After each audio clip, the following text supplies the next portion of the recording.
Do you find, those of you that have visited our library, is there adequate quiet space where you can go to study if needed? Yeah, there's even places in the back that you can go that are more isolated if you prefer that. Does anybody disagree? Okay. Any other thoughts to add about the library? Any other resources within the library that any of you have found helpful or useful? Talk about the research databases. The research databases? That's helpful? Okay. Yeah. Yeah. Yeah. Okay. Good.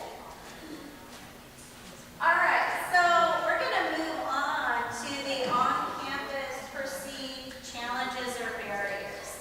So these are some of the services or processes that the students have found challenging or a barrier for them to move forward in their education.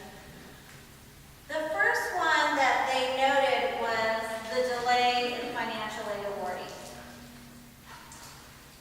Some of the feedback that they gave us was that summer and fall processing, there's been a long delay. They believe that potentially some of the new federal regulations or laws or forms required contributed to that delay. Some found that the department was not helpful. Some believe that communication was a great challenge. They hear from many of their peers that they didn't know fill in the blank. They hear a lot of complaints. Of the students that we had providing us feedback this morning, one of the students works in financial aid and also serves in a dual role as a student ambassador. And one of the things that she noted was students aren't checking their Riverhawk web, or students haven't attended orientation where the information is made available to them regarding their financial aid. As well as students are submitting documents late into financial aid to complete their packaging process. That's a big one. How many of you believe or agree with the group this morning that financial aid and the delay in processing and packaging has been a barrier or challenge on campus for students? I think it's just a process, so it's like anything else. I mean, it's not the staff's fault by any means. I think that they're very helpful. But I think it's just a process of everything that's required. They're not, I mean, they don't make the rules. In order to get funding, you have to jump through hoops. I mean, that's just the way that it is with anything. If you go down to get aid from the state, you have to jump through hoops, you have to fill out forms, you have to stand in lines, and you have to go, that's their rules. And that's just part of what you have to do in order to get that assistance. How many? Sorry. I used to work in financial aid, and what the one person said is actually right about people not getting their Riverhawk web.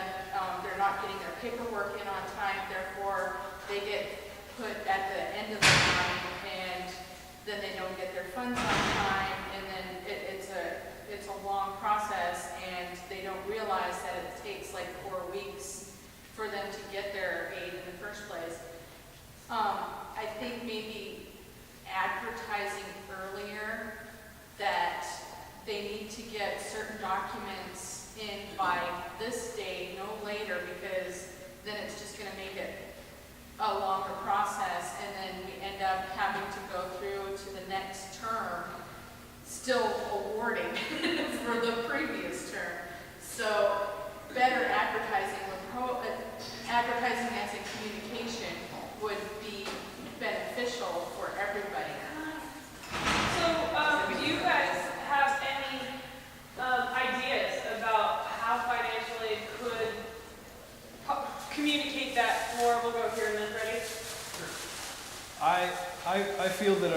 refit of the Riverhawk web with maybe a emailer service that sends out emails on maybe a weekly basis.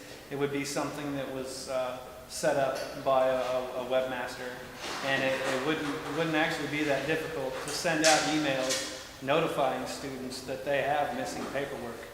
So instead of checking the Riverhawk web each week, you would get emails each week. And I thought that also maybe adding a tab to the Riverhawk web to where you can click on and have an easy way to find out which papers you are missing would also be a very, very helpful resource to students. That way, because I in fact just got my financial aid. I haven't received it yet, but I feel that if I had been better informed, I would have, because I turned in my financial aid packet in May and I thought I was completed, but it turns out I went in 2 weeks before school started and they told me that I had papers missing and I didn't know. So if I had been sent emails, or if it was easier for me to find the information I needed, I felt that I would not have had this delay. So I guess, Can I paraphrase Yeah. what I think I've heard from you?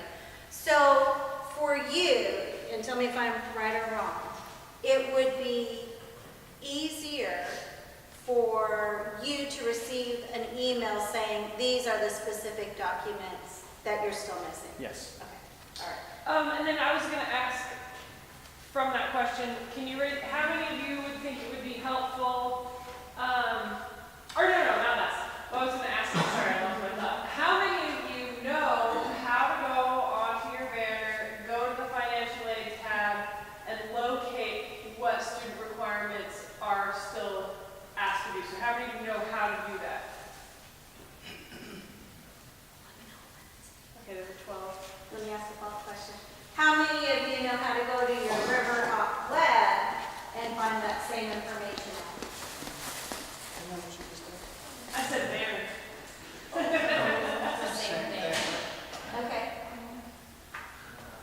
So, and then the other piece that I heard you say was not only the reminder email, but also a simpler tab, a simpler location to click on to look, find that information. Yeah, one-click information, so that when you log in first screen and you have your financial aid tab and your personal information tab, to have an additional tab, which is unmet requirements, that when you click on, it gives you a simple list of what you need to turn in, instead of trying to have to root through the financial aid tab to find the information. Okay, let's Right. go over here.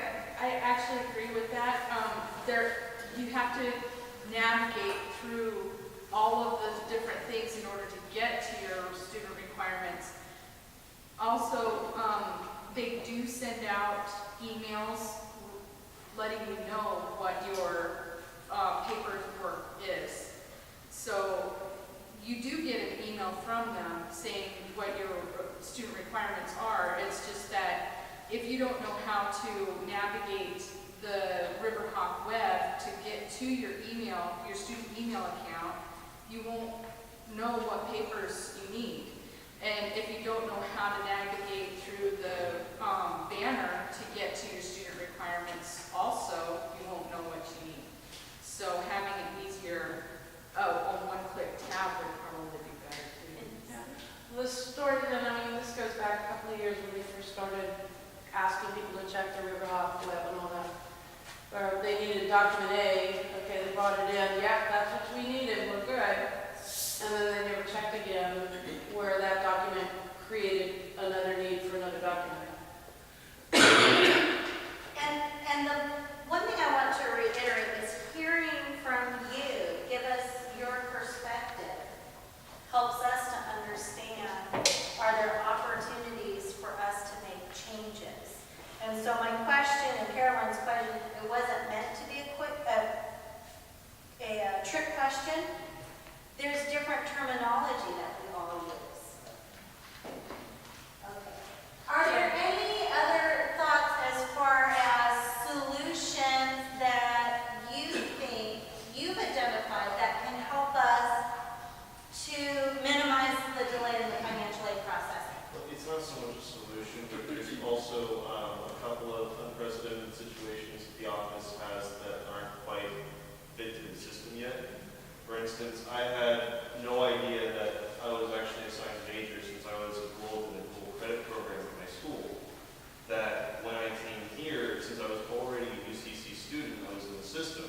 The problem was it was labeled as dual credit, which was still high school.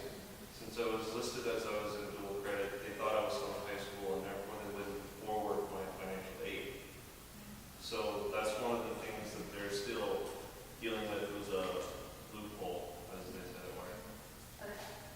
That's a good point. Some other suggestions that they had to address the delayed financial aid packaging and awarding was the need for a professional hand holder,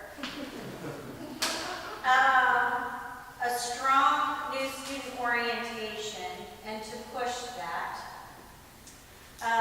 They also noted that help from admissions, and that admissions does help.